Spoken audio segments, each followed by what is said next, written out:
Hey guys, how's it going? My name is Adam. Today I'm going to show you how to fix Netflix that device is not supported.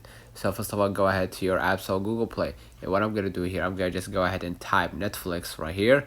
And basically what I'm going to do, I'm going to double check if there is newest updates on Netflix. Now what I'm going to do, I'm going to just go back to my screen, go ahead to my browser. And here it says you need to reinstall the Netflix app. Open the Play Store app and then search for Netflix, tap on the list and find the Netflix app, and then tap uninstall, and then tap install and wait it out until it's done, or tap open and then try Netflix again.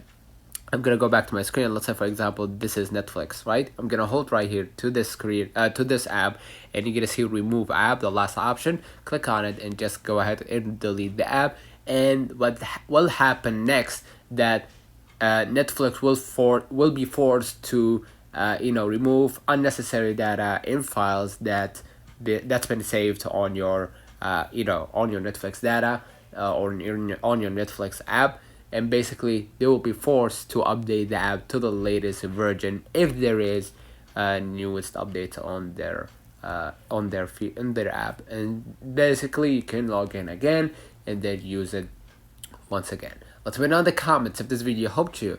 Don't forget to like and subscribe, and don't forget to follow us on social media, and we will definitely see you in the next one.